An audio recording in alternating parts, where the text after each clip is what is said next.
Okay. So, once again, good morning, good afternoon, good evening, perhaps even good night. So, welcome to the ICANN79 Readout, which entails then highlights and takeaways from the Hybrid Community Forum, which recently took place in Puerto Rico. In fact, last week took place in San Juan in Puerto Rico. And just to introduce myself, my name is Eileen Garrity, and I'm a project manager with the international team at ECHO Association. And today then I'm actually stepping in on behalf of Lars Stefan.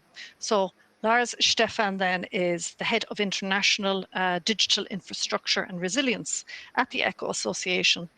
But Lars couldn't join us today because he is attending the Euro ISPA conference in London. So welcome to you all. And then, just to say then that this particular ICANN readout, then it entails then a collaboration between ICANN.org and also ECHO Association of the Internet Industry. And your hosts for today are then from both of those organizations. So the first host then is Christopher Mondini, I think also called Chris, who is Vice President, Stakeholder Engagement and Managing Director from Europe ICANN.org. And then Thomas Rickert, Director of Names and Numbers from ECHO Association of the Internet Industry. And also then I would, in welcoming you, I would also then like to briefly introduce you to the lineup then of our speakers today. So then this particular range of speakers that we would like to welcome are Nicolas Caballero, Chair of GAC, Greg DiBiase, Chair of the GNSO Council, Chris Disspain, Council Member of the ccNSO, Philippe Fouquart, Chair of the ISPCP, Mohan, Chair of the SSAC, and last but not least, then we'd also like to welcome Jonathan Zuck, Chair of ALAC. So then, before we start, I would briefly like then to cover also then housekeeping rules. So first and foremost, just to let you know that this webinar is being recorded. And what is good to know is that the recording then will be available, will be accessible after the meeting. Also, for this webinar, the ICANN expected standards of behavior also apply. And also to let you know that while you are muted throughout the webinar, questions can be submitted via the questions pod. So that means on the right-hand side of the screen via the dashboard, you can then have those questions to be submitted. You can also then submit your questions verbally if you would like by raising your hand, and then we will unmute you. And before then asking the question, if you could please state your name and your affiliation. And then finally, then you will receive a survey after the webinar, and we will be delighted then if you could give us feedback. And this is very helpful so that we can continually then obviously get to improve our webinars and our services. So then finally, from my end, to let you know about upcoming webinars from ECHO Association. So on the 20th of March, which is next week, there's going to be a CloudFest webinar. On the 14th of May, there'll be a Nordic Domain Days webinar. And on the 26th of June, more or less a follow-up to this, there is going to be an ICANN80 readout. So we would be delighted if any of you would like to participate in any of those webinars. Please feel free. The links are available here. Okay, then, before we dive into the reports from the constituencies, I would like to give the floor to Christopher Mondini for the introduction. So welcome, Christopher Mondini. I'd be delighted then to hear your introduction. Thank you. Thank you. And we can dive right into the slides. I'm always delighted to partner with ECHO to produce these readouts, which are a combination of a deep dive and analysis on some of the policy areas at ICANN, but also a way for people who have not attended a meeting to catch up on the status of the policies. So it has real utility, and we have a very impressive lineup of speakers today. The numbers on the next slide of the meeting is where I always begin. You will see we had just over 1,000 attendees who were there in person, and over 500 that were appearing online. And one of my observations, and I'd be curious to hear from others, is that the hybrid experience is becoming increasingly seamless. In many of the sessions I attended, both presenters, question askers, interveners were equally, I would say, heard and effective, whether on Zoom or in the physical room.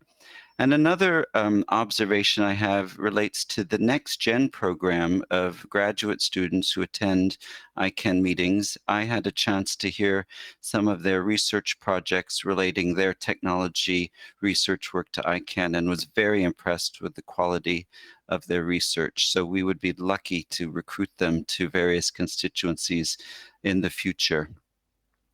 So that's what it looked like on the ground. On the next slide, just a few of the highlights again, which were not policy areas so much, but set the tone for the meeting. The community awarded its Community Excellence Award to Manal Ismail, a longtime member of the Governmental Advisory Committee and recent former chair. This took place at the opening ceremony, and it coincided with a celebration later that day of the 25th anniversary of the GAC. One of my colleagues working within the ICANN organization, David Olive, who's spent over 20 years either as an employee or in the community, announced his retirement in May of this year. And an issue that people are following closely is the CEO search process. And we heard from our chair, Tripti, that it is on track with what I think she said, to quote her, a set of world-class candidates. And on track, according to the timeline, means by April. So we should be hearing more on that front very soon. On the next slide, I just mentioned a few things that might not be covered by my fellow panelists.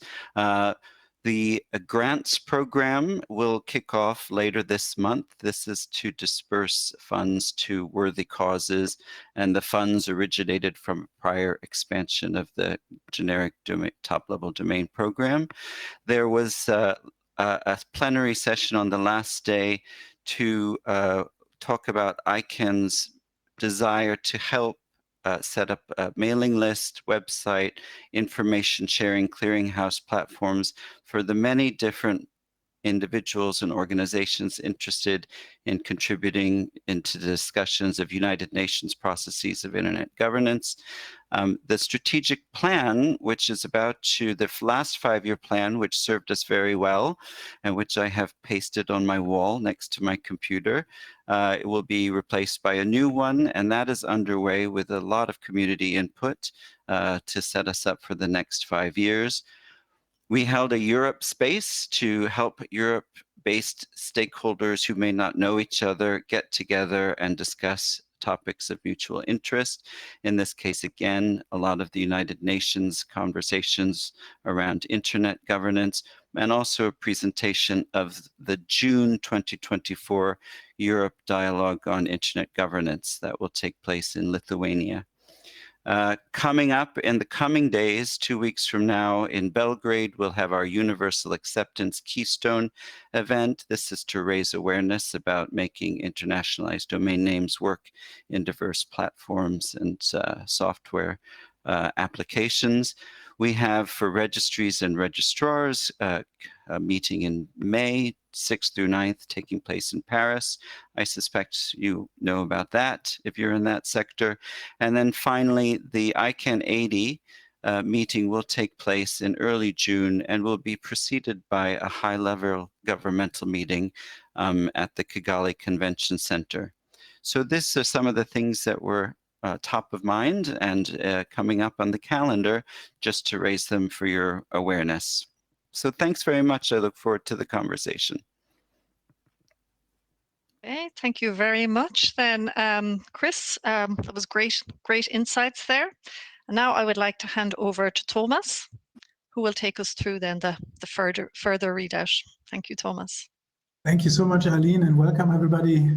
I should say up front that if you look at the panel, we have not really done a good job in terms of gender balance, but we've been able to secure female expert speakers for the upcoming readouts. So be patient with us. There will be more gender balance in the meetings to come. We would like to conduct this as we did the previous readouts, which means that we're not going to run through the various groups one by one, because there might be a lot of duplication in terms of topics and issues that have been discussed in Puerto Rico, but we are actually going to go by topic. So we're going to have a topic lead that's going to give you a 3-4 minute introduction to the topic, and then other panelists will add, if they wish so, the feedback or additional insights from the various communities. And if we could go back one slide, the first topic actually that we're going to discuss is the CCWG auction proceeds.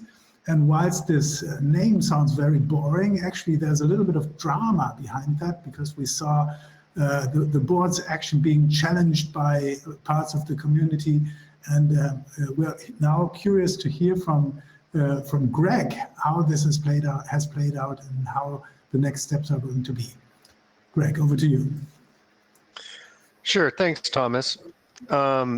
So this, I wouldn't call it drama, I'd say healthy discussion, involves recommendation 7 of the cross-community working group on UGTLD auction proceeds. So that's a mouthful, but it's basically the working group looked at how ICANN should disperse auction proceeds from the 2012 round. Recommendation 7 talked about applicant support for this coming round. And so applicants can apply for support in applying for a TLD.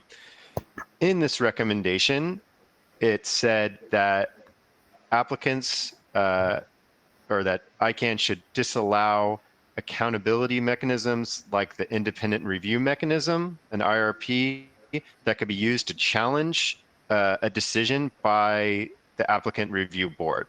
So in other words, if someone applies and for whatever reason they are not awarded the support, they can't use ICANN accountability mechanisms to challenge that. And the idea is we want ICANN to be using these funds for applicant support and not fighting over the decisions on who ultimately got the support. So within recommendation 7, there's it says ICANN should amend its bylaw to disallow accountability mechanisms in this very specific area, right? That an applicant cannot challenge the decision on their application. In Hamburg, the ICANN board passed a resolution noting that they may do a bylaw, but they also stated that a bylaw wasn't strictly necessary because they could disallow these accountability mechanisms through their terms of service. The GNSO and the other pushed back on that assertion and said, no, anytime you disallow an accountability mechanism, there has to be a bylaw amendment. So in this meeting, ICANN has agreed that a bylaw amendment is necessary. However, the amendment they proposed is slightly broader than what is envisioned in recommendation 7. So recommendation 7 speaks to this specific instance. The bylaw proposed by the board says anytime that the CCWG recommends a situation in which accountability mechanisms should be disallowed, they can be disallowed. So basically, the logic is future-proofing, that if this happens again, if the CCWG makes a similar recommendation saying that accountability mechanisms can be disallowed in a certain circumstance, ICANN doesn't have to go through another bylaw amendment. So that's up for public comment now. And it's closing rather quickly. I think it's April 15th is the deadline. And so the GNSO is, and others are considering whether this bylaw amendment makes sense. It captures the spirit of recommendation 7 or the more narrow bylaw as originally envisioned in recommendation 7 would be preferable. So that was a little wordy. I apologize for that. But yeah, the bylaw is laid out on ICANN's public comment now, and I would recommend folks take a look.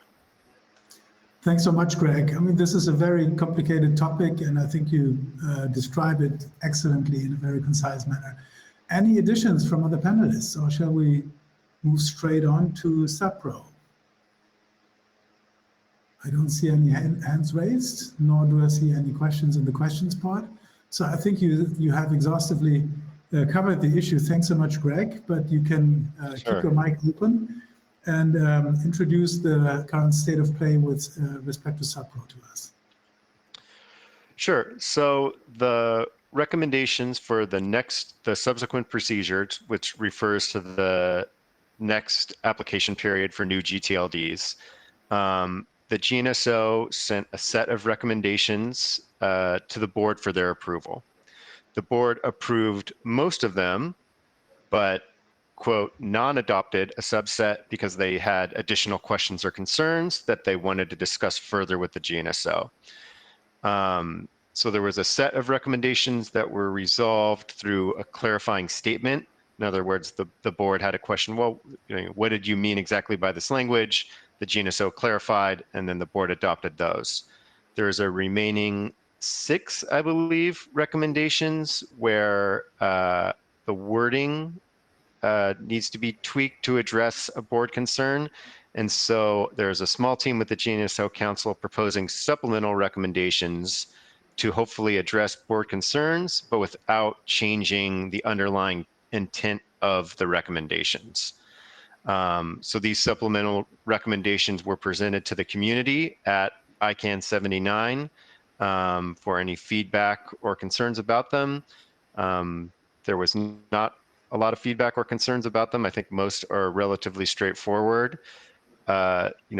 Real briefly, they concern, clarifying the situations in which applicant support can be provided.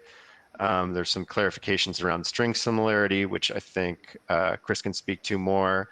Some clarifications around the situations in which ICANN can reject an application, as well as clarifying detail on what appeals mechanisms are available to applicants that have their application rejected. So the supplemental recommendations were developed by the small team. They're going back to the GNSO Council as a whole for approval, and then we will send them on to the board.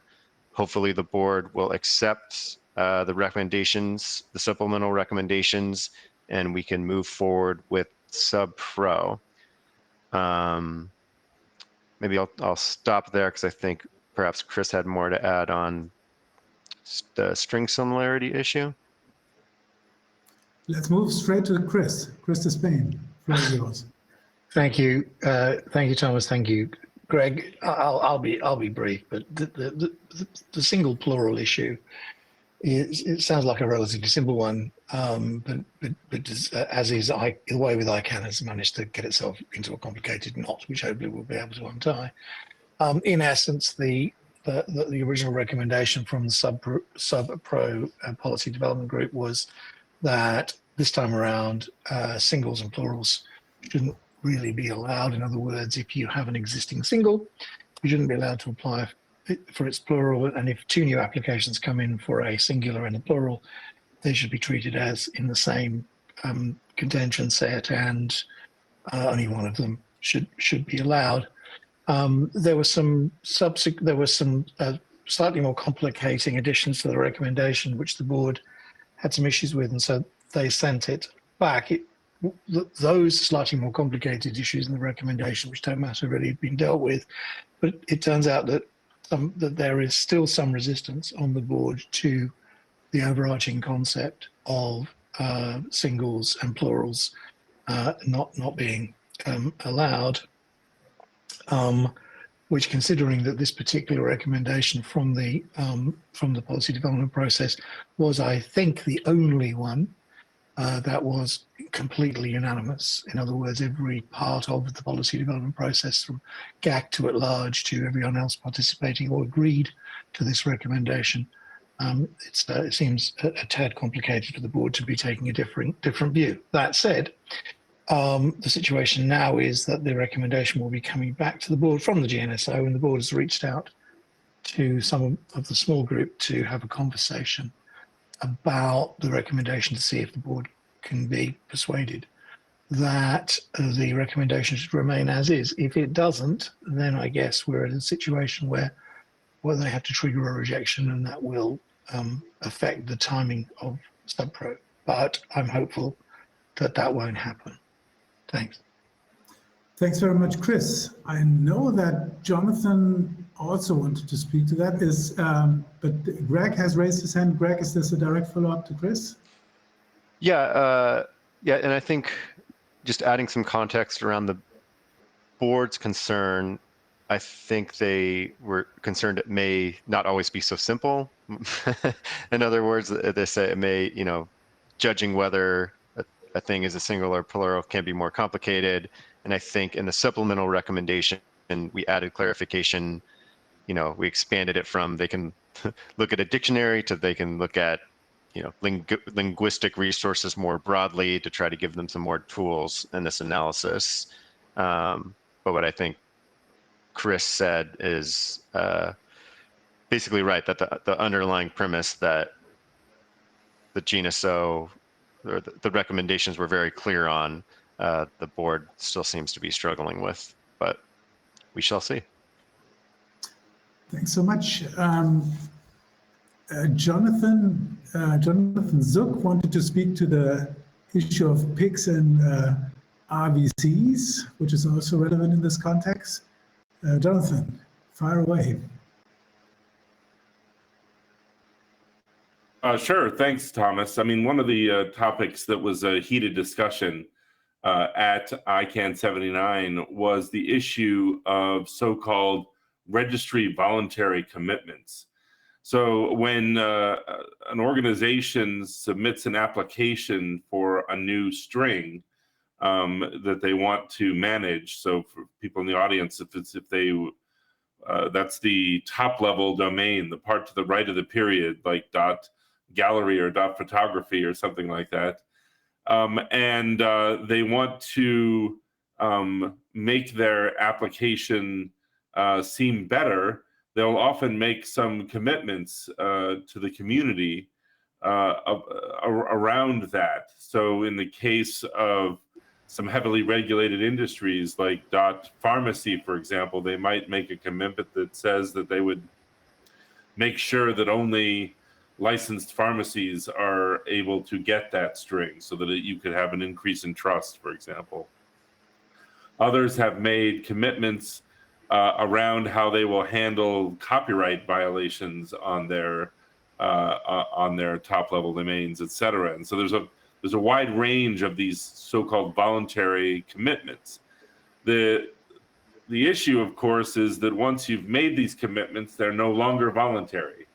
You got to volunteer them in the first place, but once you make them, they're not voluntary anymore. And so for that to be the case, they need to be in the contract and they need to be enforced by someone. But there's a real issue that ICANN faces, which is that it really tries not to be in the business of regulating content on websites, but it's focused really on just the operation of the domain name system. And so if these voluntary commitments sort of stray into the area of content, what can be expected of ICANN's contract compliance office in terms of their enforcement of these portions of the contract? I think it's fairly clear that if it's in the contract, it needs to be enforced. So the real issue is going to come down to what to allow in the contract, and if it's in the contract, how to go about enforcing it.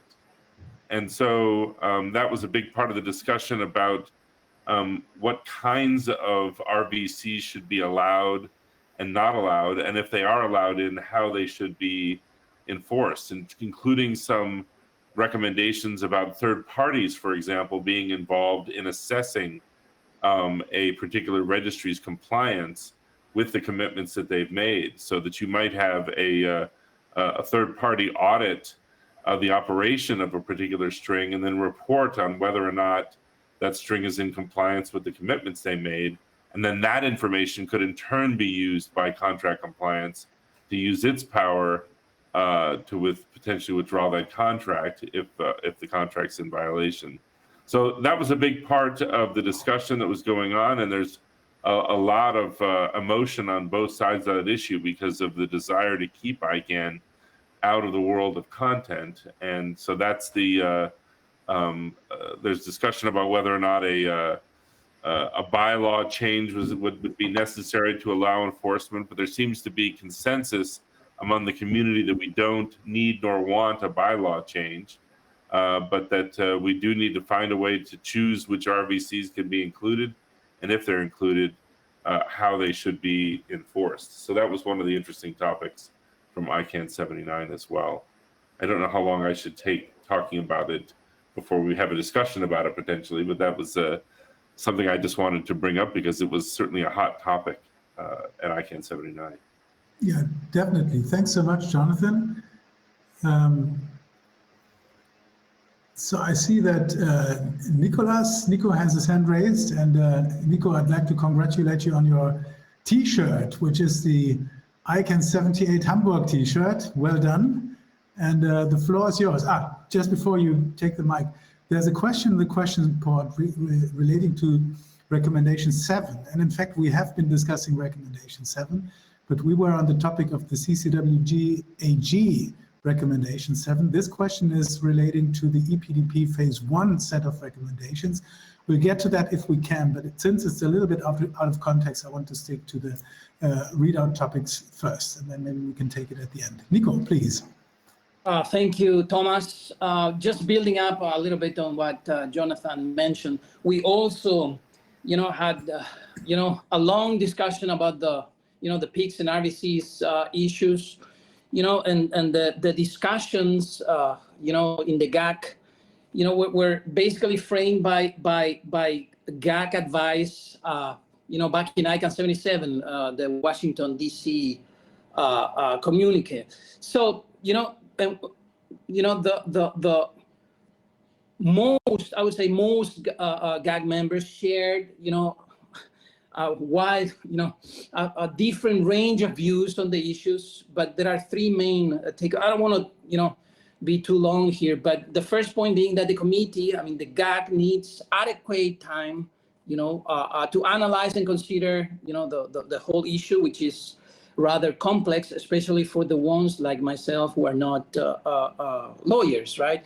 The second point being that, there are concerns about whether, a fundamental bylaw amendment related to content would be needed. That's the second thing. And the third thing is that whether any outcome would jeopardize, the existing RVCs which registries have entered into as a result of GAC advice. I could, keep talking, but, in general, and this is something we included in the GAC communique, is, that the GAC is of the view that a complete and careful legal analysis should be performed, right? And, and the results should be made available to the community, to the full, ICANN community. It was also noted that fundamental bylaws amendments should be considered, very, very, very carefully, and that an amendment should only occur if the ICANN community believes that it is actually required. That's, broadly speaking, what we included in the communique. I don't want to, take the floor too much here. We can discuss about this for an hour or so, but just building up on what Jonathan mentioned. Thank you. Thank you so much, Nico. Chris has his hand raised, and then Philippe, and I'd like to ask you to keep your interventions brief so that we can move on. I'll try. Thanks, Thomas. Look, I just wanted to say this is an extraordinarily complicated conundrum to solve in really simple terms. The community, I'm going to stick my neck out and say I think it's highly unlikely the community would ever agree to ICANN amending its bylaws to deal with content. It's just not going to happen. That means that the conundrum is this. If ICANN takes the view, and that's not, it doesn't matter whether they're right or wrong in this view, if they take the view that acting on the judgment of a third party, where that third party has had to look at content in order to make that judgment, means that ICANN is itself meddling in content, then what that means is that you can't, with your TLD, say, I would like the National Institute of making sure that nothing on my website is yellow, to rule that nothing on my website is yellow, and have ICANN in the contract if they rule that there is something. That's a real challenge, because the upshot of that will mean that where there are objections to an application absent some form of commitment, if that commitment is unenforceable, that commitment can't be made, and if that commitment can't be made, that application can't proceed unless the board agrees to ignore the advice from the GAC or the early warning from individual governments. It is a very, very, very difficult situation to try and find a solution to. Thanks. Thanks, Chris. Philippe. Thanks, Thomas. Hope you can hear me. The reason why I raised my hand was not for the Pixar VCs, but since we've been talking about essentially the dependencies so far, the 6 recommendations, that debate about content enforcement, etc. And I know that within the audience, people would like to have I wouldn't say positive spin on this, but I would like people to have a sense that everything is still somewhat in limbo. There are lots of progress within the RRT. That implementation review team in terms of developing the application guidebook, which has been put in consultation just a few weeks ago. For those of you within the audience who would like to apply, I would encourage you to have a look at that, as well as to the applicant support program, because these are really things that on which the community and has been making a lot of progress during that ICANN79. And that does not mean that those dependencies are not important. They are, and that there's a reason why we're still working on them. But there's also a huge progress being made on the implementation aspects. Thank you, Thomas. Yeah, that's a great point, and I'm glad you bring it up, because unlike the last round of new GTLDs, where everything was prepared to be ready before things went out, this time we do it in an iterative fashion, with the first chunks being put out for public comment already. So everything's moving according to plan, although we have discussions in certain areas. Philippe, keep your mic open, because we're going to talk about the RDRS now. So maybe you can give us a quick update on where we stand with that. Happy to, or try to. The RDRS, or Registration Data Request Service. I had to write it down, because I always think that there's retrieval somewhere in that acronym that we're so good at ICANN, and there's not. But basically, that's the system that's intended to retrieve whose data, and that's a spin-off from the infamous SSAC policy that was developed by the GNSO, and that was deemed too costly and possibly too complicated. And the RDRS was put together as a proof of concept trial, beta test, call it what you like, to foolproof this and evaluate the relevance of that system moving forward. So during ICANN79, there was a number of sessions that were devoted to this, notably one between the CSG and the contracted parties, where there was an exchange of views and experience on the use of that RDRS that's been made since November, since the launch of that system, with a view to making it more efficient in terms of the kind of information you would get, but also more to sort of streamline the process for as far as the contracted parties are concerned. So we're trying to tread a fine line there, as I said, to try and make it relevant for the requesters, but also not to either increase the cost for those of the contracted parties that are involved in that trial. It is a voluntary trial, so we don't want to turn this into a sort of name and shame effort. But I have to say that session and the others went really well in terms of experience sharing and trying to find a trade-off. We identified a number of sort of low-hanging fruits in terms of the user interface having room for improvement, sort of the number of characters, number of clicks, etc. You're sort of amazed at the complexity that requesters have to go through, as well as the contracted party, that I have to say. So there's a number of things that have been identified, such as metrics as well, new metrics ICANN to put in the quarterly report, as well as other things that are clearly a problem within that system, but are totally out of scope of what is intended here, such as accuracy, which remains a problem for a number of responses that some of the requesters have got, as well as things in between, such as the semantics associated with the responses. You're sometimes surprised that there's a diversity of interpretation within the contracted parties, and that maybe that's something that we can work on from a purely pragmatic standpoint, using the examples that were given during that session. So I'll stop here.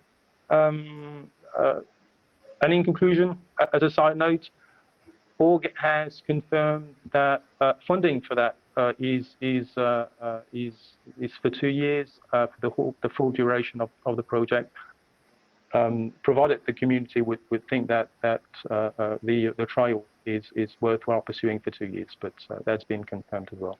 With this, Thomas, over to you and to the others.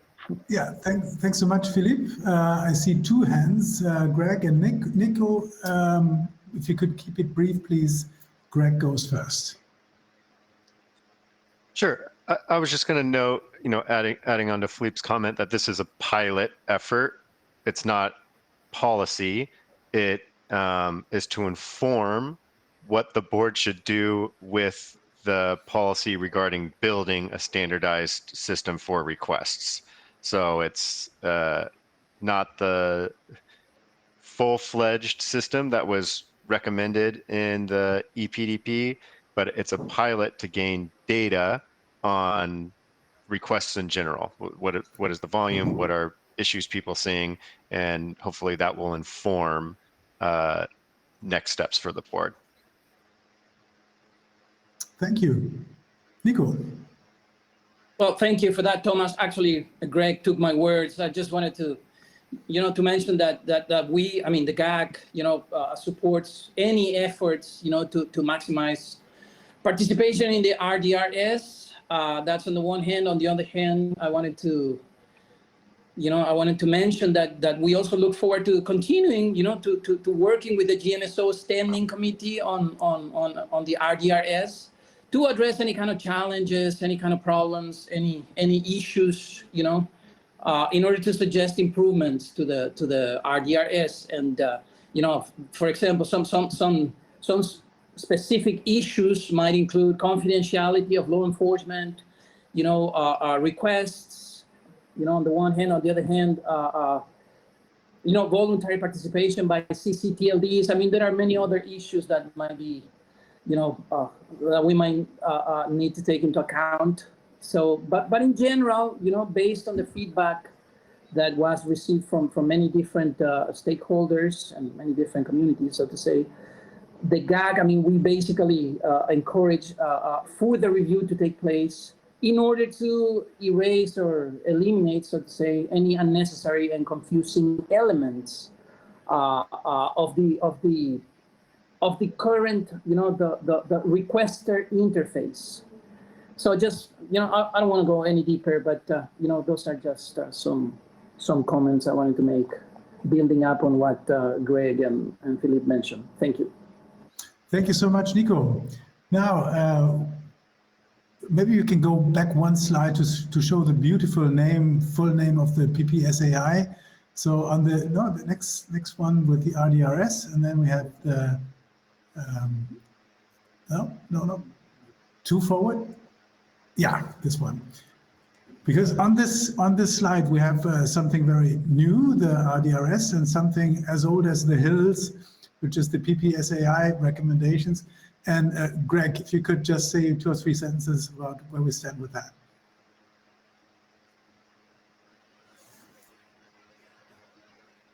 Your mic is muted. Sorry. There was a working group to develop an accreditation program for privacy and proxy providers, which set certain rules around the provision of privacy and proxy services. Those were adopted in 2016 by the board. After adoption, but before implementation, GDPR came into effect and dramatically changed the landscape of certain issues relating to data privacy and things of that nature. So implementation was deferred while the EPDP on registration data was completed. That is now considered unblocked by ICANN.org now that the registration data policy has been published. However, some in the community are wondering whether all these recommendations are still fit for purpose given the changed legal landscape. So the GNSO, the IRT members are going to be taking another look at this policy and trying to determine whether recommendations are fit for purpose, whether some are, whether none are. So it could head a lot of directions from here, but we're restarting the effort to try to figure out, how to move this initiative forward, and whether that means taking another look at some of the recommendations. That may be a path we have to go down. All right, thank you so much. With that, we can move to the contract changes. And I know that Jonathan wanted to talk about those contract changes for registries and registrars. Yeah, thank you, Thomas. It was another issue that I feel was a significant one at this particular ICANN meeting in Puerto Rico, was a discussion of the changes to the registry agreements and the registrar accreditation agreements. So the contracts that ICANN has with registries and registrars have been updated to make it easier for ICANN's contract compliance office to pursue registries and registrars that aren't doing enough to try and combat what we call DNS abuse. Obviously, DNS abuse is a term that doesn't mean anything outside of the ICANN world. And so we're talking about things like phishing and farming and identity theft. And those are the words that we use for them outside of ICANN. And, there's always been an exploration of what can be done by registries and registrars to combat these things. There's some things they can do, some things they can't do. And there's different times when different actors are the right person to respond. But there have been historically obvious areas where registrars could be doing better than they're doing in terms of combating abuse and mitigating it once it's identified.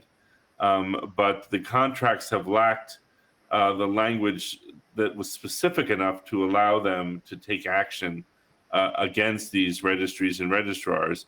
And so this is a monumental change in the contract that is going to take effect, I believe, on April 5th. And so fairly soon. There was a big discussion about this at ICANN79 because there's sort of three groups of people around this. There's people that are really excited about it and looking forward to what changes this contract changes will bring about. There are those who think this is a good beginning and they can't wait to see more. And there are those that are concerned that we're heading down a path that has the danger of infringing on the rights of registrants if we're too aggressive about enforcement and takedowns of domains that are reported to be homes of DNS abuse. And so this is a tricky topic where we need to find a balance. And it was certainly an energized discussion at ICANN79 to really deal with what we think of as bad actors, but do it in a responsible way so that we aren't unnecessarily impacting innocent domain name holders in the process. So that was a big conversation that took place at ICANN79. And I'm happy to discuss it further, but that's my introduction. Thank you so much. Any wishes to add to that? You know, so while we have, Chris has his hand raised. Chris.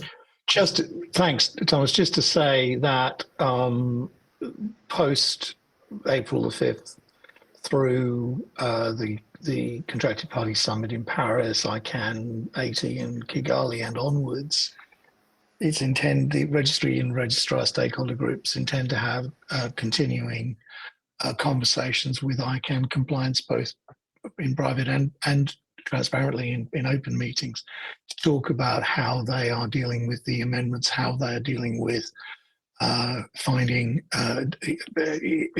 increasing their work and any issues they're having, and so on. So it's an ongoing communication to improve. Thank you. Philippe. Right. Thanks, Thomas. And Uh-oh. Looks like we've lost Philippe for the moment.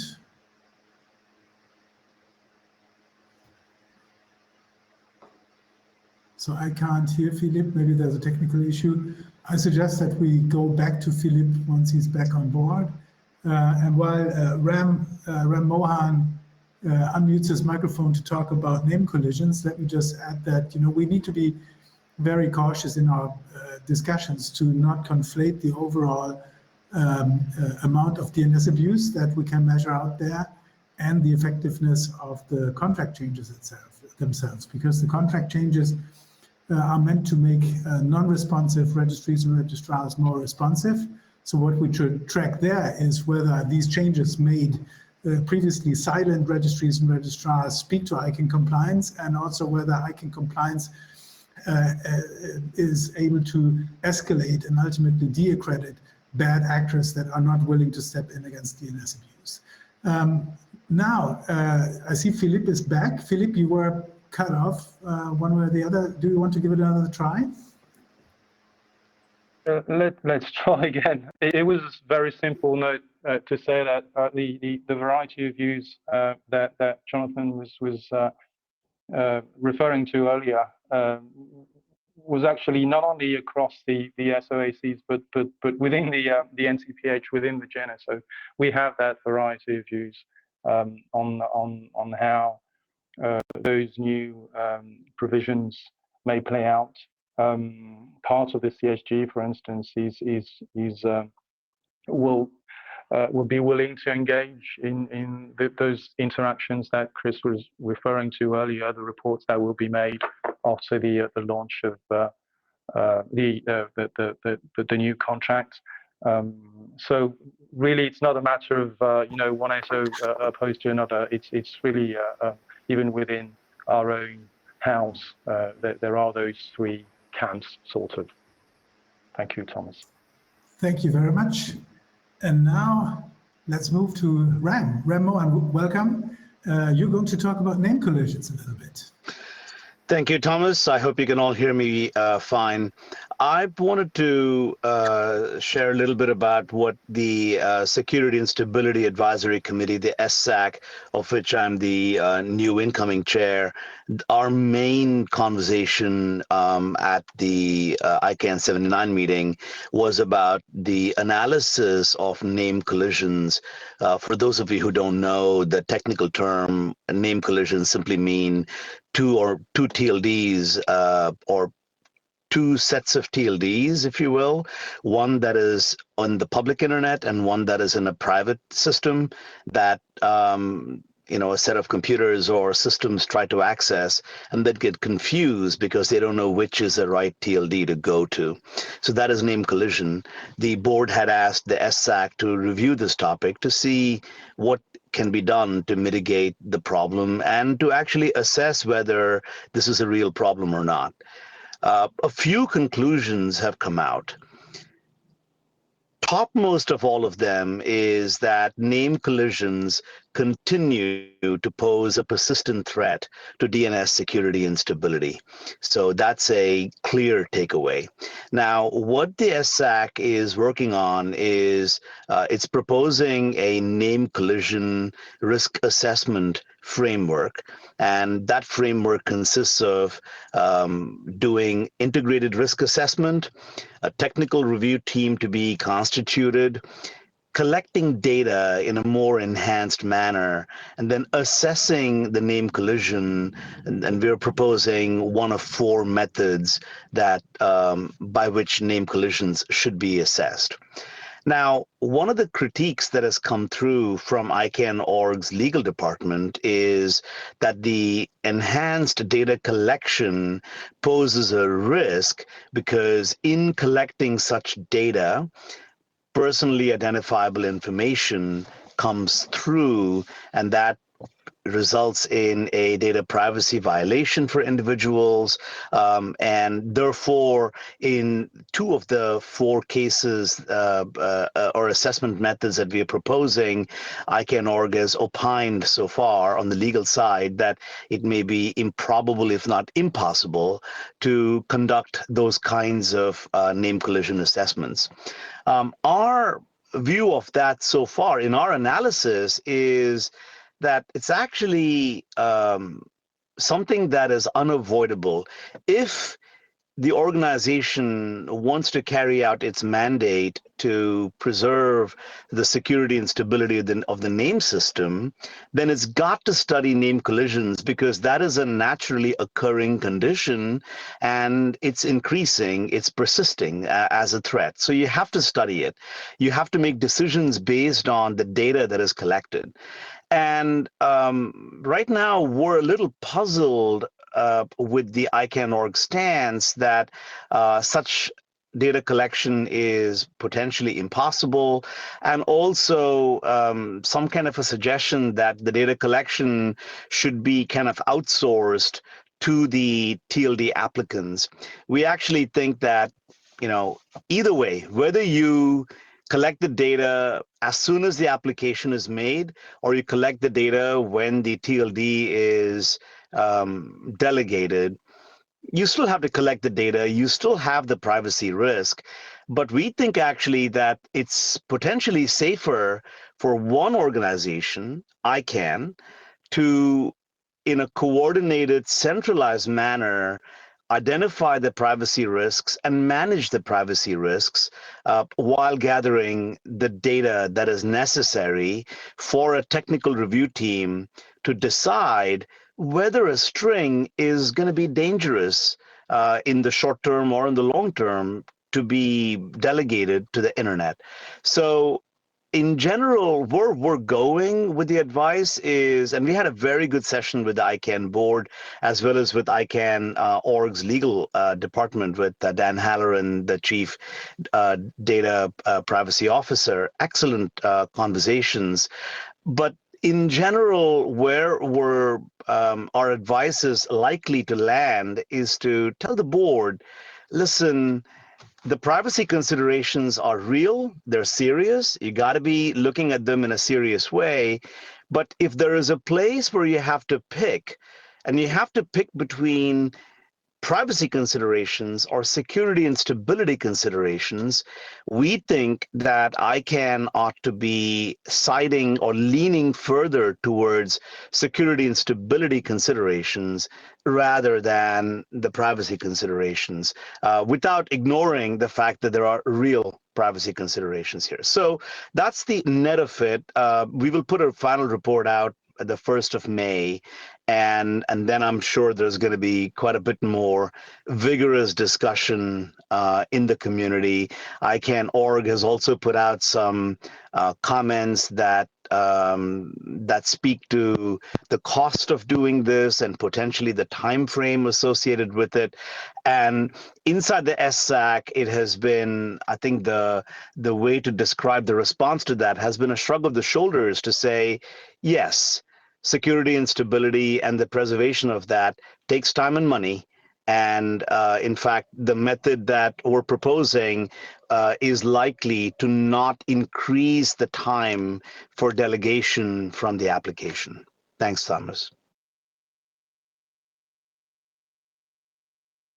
Thank you so much, Ram. That was excellent.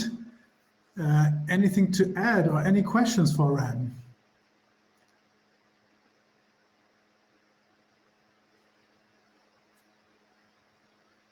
There don't seem to be. Nicolas and then Philippe. Over to you. Very quickly, just to support Ram in terms of, highlighting the importance of having, a data-driven approach. By all means, that's another struggle I have within the GAC. What I'm saying is that it's very important. What Ram just mentioned, it is very important not only for the SSAC and the RSAC and many other constituencies, but also for the GAC. Having that data-driven approach is extremely important. Just wanted to support Ram in that regard. Thank you. Thank you so much. Philippe? Thanks, Thomas. In the same spirit, I think what the ISPs appreciate, and I'll just repeat what I said during the SSAC session last week, is that framework may enable to overcome the difficulty that some of the applicants faced during the last round, i.e. that the criticality of a collision would equate to the number of requests, the traffic on that string, whereas it's much more subtle than that. There could be, to put it bluntly, very few requests for something that would be extremely critical. So the framework that's put forward may enable to make that distinction. And as I think the word deterministic was used during the meeting between the board and SSAC, it's really that. It's not deterministic. So I think it's really positive that we put this forward. Thank you, Thomas. Great. Now you can keep your microphone open for the next two items, the first of which being NIS2. And since we have 29 minutes on this call, we have 5 minutes per topic. So please keep it brief. Yeah, so I'll be brief. This one can be brief because there are so many views in the communities on this. I think where we landed was actually summarized, I think, by Becky during our meeting between the CSG and the board, i.e. that it's early days. It's a directive. We've got the text, but it has to be transposed in 27 countries. So it's not even transposed. It's not applied today. So as we speak, we need more clarity. And actually, as we speak, there is a meeting between that's put together by the French AFNIC on that particular topic. I have to jump on that meeting in a moment. So maybe we'll talk about an issues report at some point as far as the potential impact on GTLD policies. But we need to know more on the transposition of especially of Article 28 moving forward. I hope that was quick enough. Thomas, back to you. It definitely was very quick. I'd like to add a quick point going back to the board, that the meeting that we had with the ICANN board, and that is that we have established that there is nothing visible so far that would suggest that following NIS2 would put contracted parties in violation of existing ICANN policy, nor would ICANN policies endanger contracted parties of being in violation with NIS2. So far, we seem to be pretty okay on that front. Philippe, you also volunteered to give us a quick update on WSIS +20.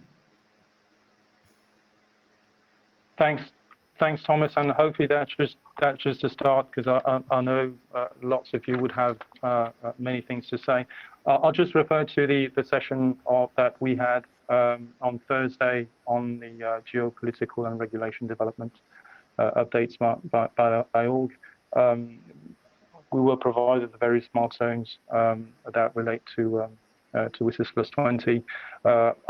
There was clearly a willingness from ICANN to engage in those discussions to potentially centralize the inputs, support those who will be engaging in our respective national delegations in those discussions in intergovernmental organizations. I personally, and it's just personal, found some of the answers probably overly defensive somewhat. I think there was in the intervention some willingness for some of the constituencies to engage directly, as opposed to channeling their inputs to their national delegations. As far as the ISPs are concerned, we put forward a response to the questionnaire by the UN Commission on Technology on WSIS +20. And I know that others did a similar thing on the Digital Compact call. But I think there's sort of, I wouldn't call that a disconnect, but maybe differences in appreciation of how that engagement would have to play, but bearing in mind that these would have to happen very quickly on some of these milestones. So I'll stop here, Thomas, and a lot of others add anything they would like to add. Thank you so much. And indeed, we have Nico and Chris that want to take the floor. Nico, you go first. Oh, sorry, Thomas, that was an old hand. I'm sorry about that. No problem. Chris Disspain, that is. Thank you, Thomas. Yeah, the CCs, I'm going to speak sort of personally and for the CCs, I think the CCs are slightly disconcerted about what they perceive as a lack of commitment to real action in ICANN, as opposed to the provision of an umbrella mailing list and platform for discussion.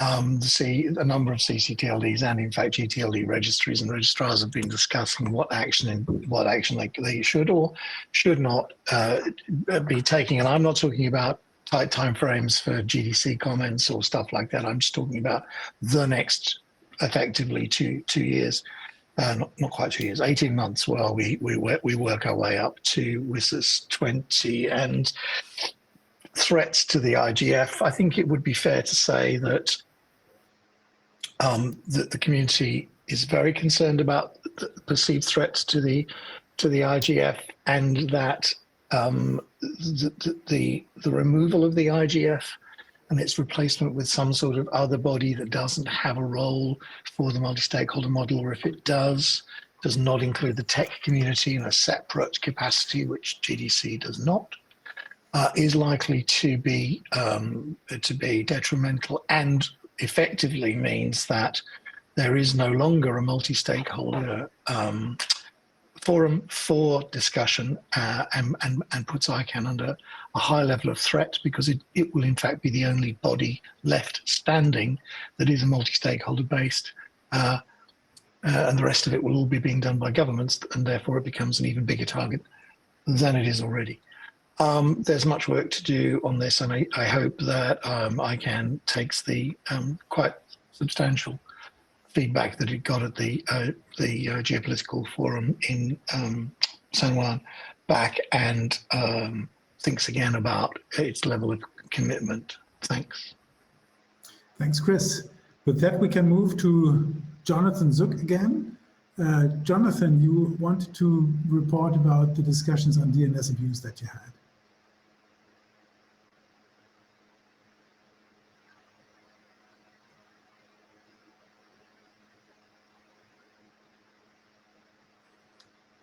Thanks, Thomas. I'm now drawing a blank about what it was I wanted to speak about that I didn't speak about with the amendments.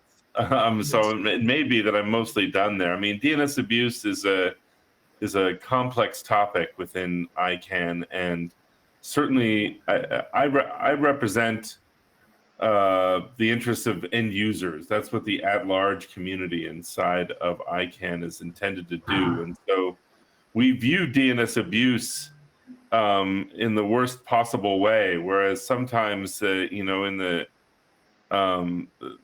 registries and registrars see it as such a small percentage of the domains that they're engaged in that it feels like a small problem to them, right? Because as a percentage it is, but we still see it as as something that's really a large and growing problem. And so there are still topics that we think are incredibly important. I mean, one of them, there's a study that ICANN has commissioned that isn't completed yet, that's called Informal, and I don't remember what it stands for. It's an acronym, but it's designed to look at some of the issues related to the previous round of new GTLD applications and what happened with DNS abuse during that time. And so we think there are still some unresolved issues, large issues around DNS abuse, surrounding issues of pricing, for example, bulk registrations and others that we really think need to be addressed, hopefully in the time frame of the next round. And so these contract amendments, I think, are going to be a very important piece to this, and everything is a balance, right, of whether or not the reforms that we're requesting have a diminishing value based on the effort, right? I mean, I know that the contracted parties are constantly faced with the idea of such a low margin activity with these domains that it's difficult to constantly be adding more requirements on them. And so we want to find the things that give us the most bang for the buck, if you will, right? And I think these contract amendments will help, but I have suspicions that something about bulk registrations will probably help as well. And so we continue those discussions as we continue on. We don't want the topic of DNS abuse to be set down every time that there's something that that's done about it, but instead try to find a basket of reforms that give us the most results for the effort. Thanks, Jonathan. And just as a quick reminder, because sometimes in these discussions, we conflate DNS abuse with other types of abuse online, and we have to be very clear on what ICANN can and what ICANN can't do.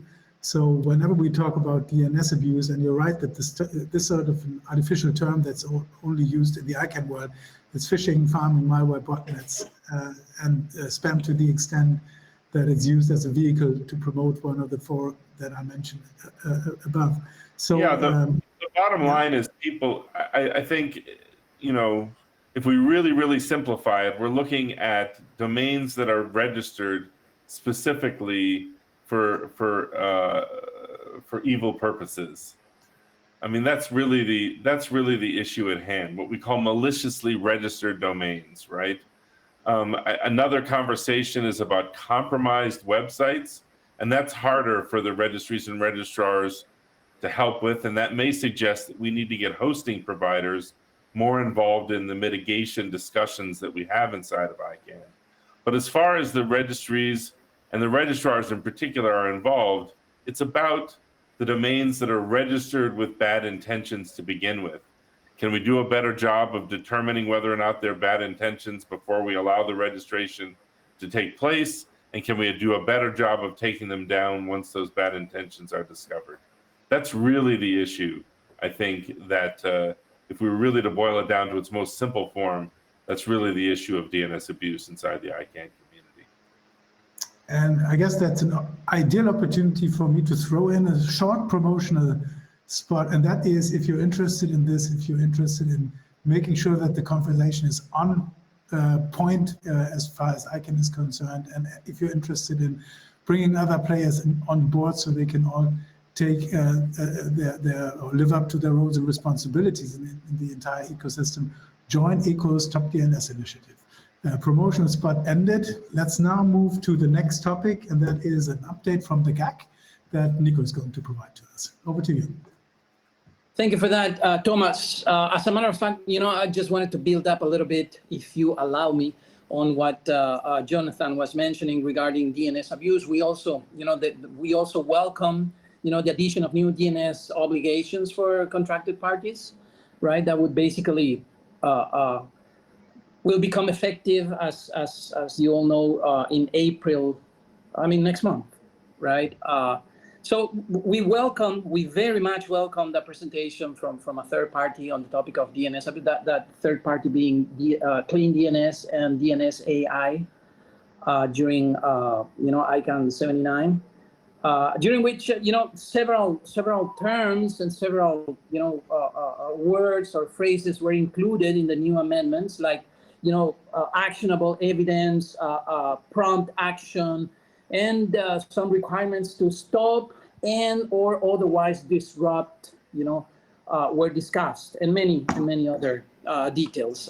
So we basically, acknowledge the recommendation that to support effective enforcement, the community itself would need to establish, minimum evidential thresholds and standards for, again, actionable evidence. That's regarding DNS abuse. But going back to an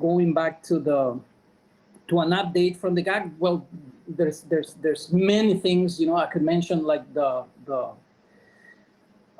award given to Manal Ismail. There are many different housekeeping details I would like to share with you, like for example, that the GAC during the ICANN79 San Juan meeting had 80 active participants out of 182 members, 182 countries, and 39 IGOs, and many other details.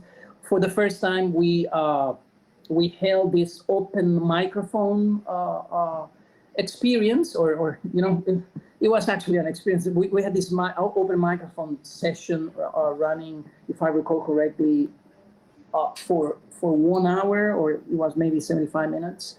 But it went well. We didn't have that much participation, actually 2 or 3 from different communities. And then the whole thing became like an internal dialogue, like an open microphone among GAC members, which was also welcome, in terms of having, a frank and, direct and straightforward discussion among GAC members. But again, as GAC chair, very pleased to give you just a brief report on the key takeaways, kind of like in a nutshell for the sake of time, and divided into 5 main areas, which we might or might not be able to discuss later on in detail, as we did earlier, regarding PICs and RDCs and DNS abuse and so on and so forth. The first one being internet governance, where the GAC basically emphasized the importance of a multi-stakeholder approach to internet governance, advocating for a robust, inclusive, a robust and inclusive framework that basically would ensure security, stability, and resiliency of the global internet infrastructure. That's in the first place. Secondly, the topic of enhancing domain name security, the DNS system security.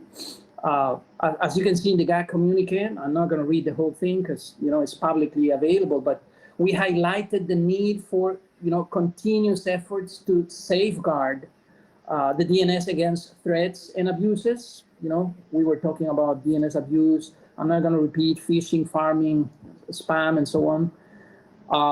We basically called for,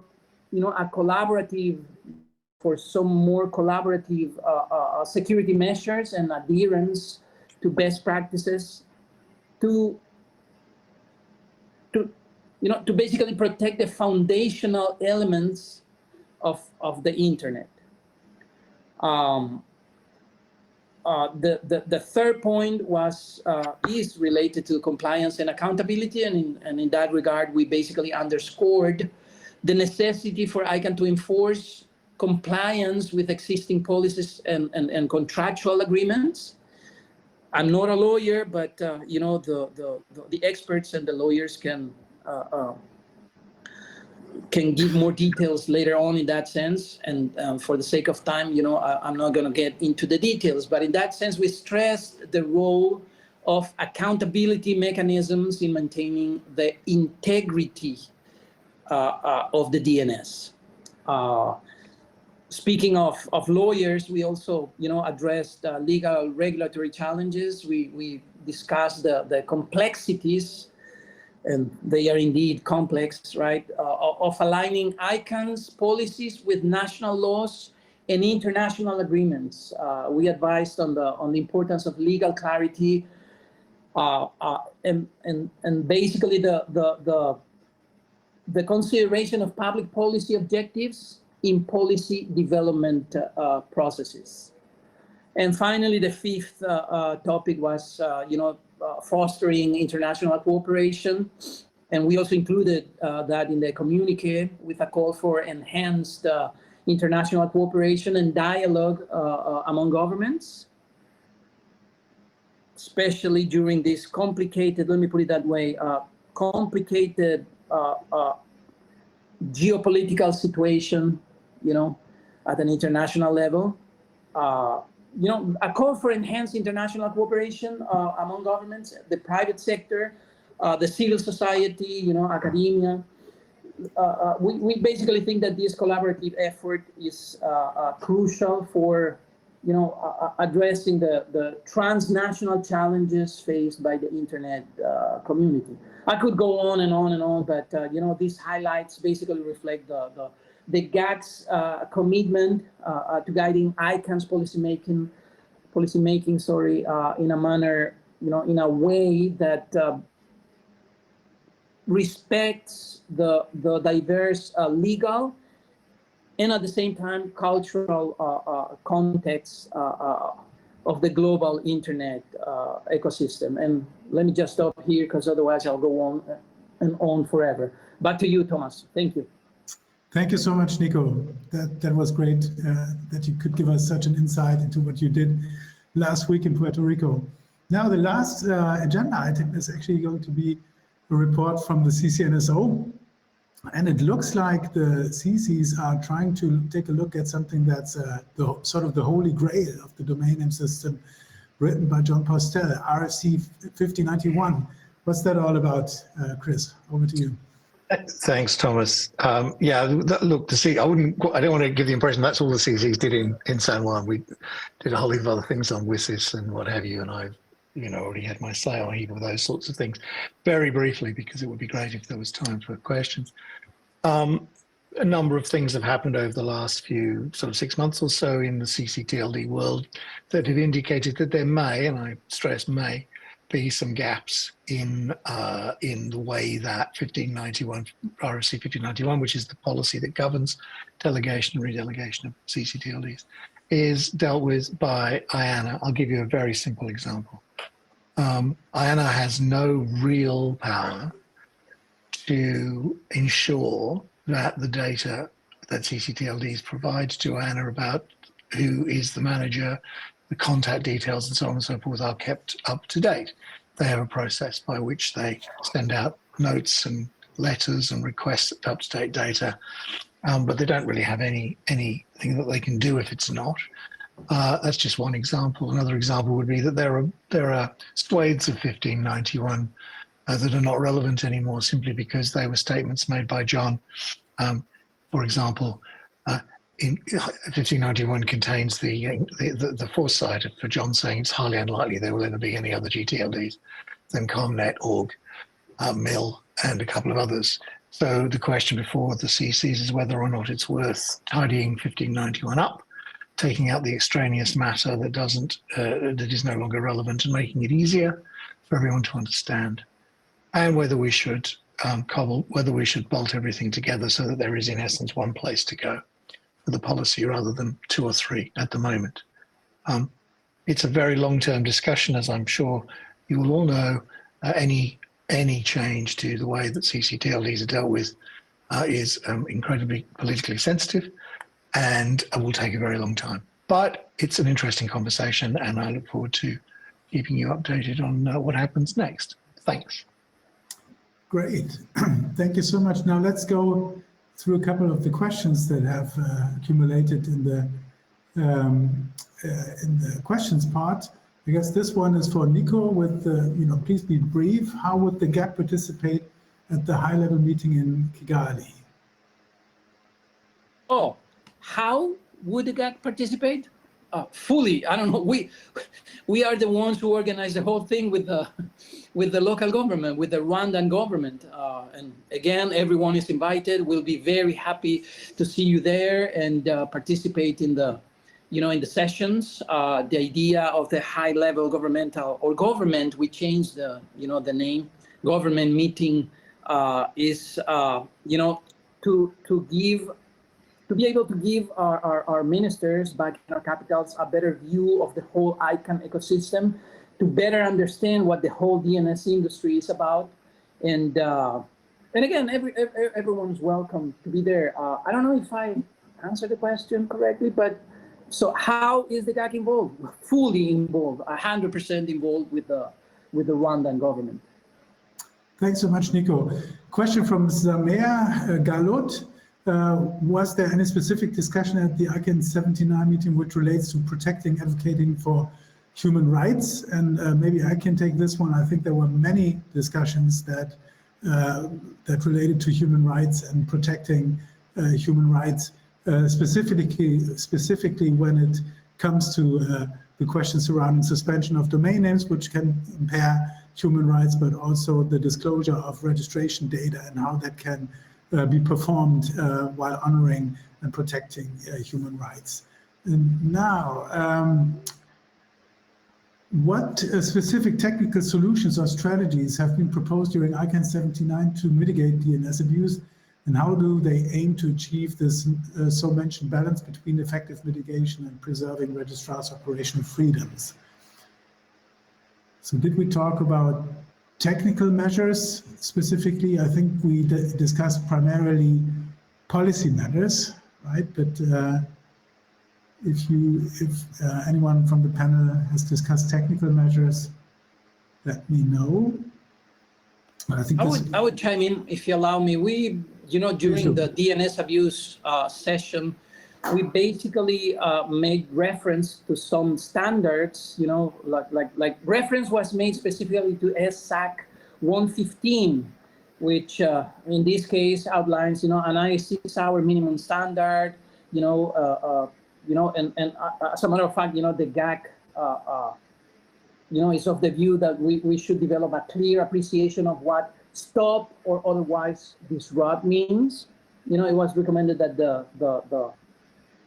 the information contracted parties, provide on enforcement actions taken, include the action taken, as well as the considerations that led to it. But, this is just an example. I don't know if that was more or less the question, or if it was more technical.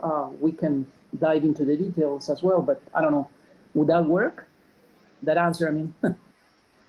Thank you. Chris Mondini, your hand was raised as well. Do you want to add to that? I would, for the questioner, direct them to some of the projects and programs of ICANN's Office of the Chief Technology Officer, the OCTO. They're not necessarily technical mitigation tools, but in fact, there's quite a lot of measurement and tracking and analysis tools. Jonathan Zuck referred to one of them earlier. And some new ones were rolled out during ICANN79 in the form of dashboards that help operators to see areas where they might take mitigating action. So, and it's all based on technical data. So it's a little bit closer to the questioner's request, I think, without quite getting there, but there's a lot to see in that direction. Great, thank you. And we can go to the question that was posted regarding EPDP Phase 1 Recommendation 7. That's the recommendation that dealt with the transfer of registration data from a registrar to the registry. The core of the disagreement on the thick WHOIS transition policy in that regard appears to center on the interpretation of whether a legal basis always exists for the transfer of a certain registration data, particularly contact fields from registrars to registries. The registry stakeholder group and registrar stakeholder group lean towards a literal transcription of the recommendation's wording, emphasizing that a legal basis for the data transfer might not always be established.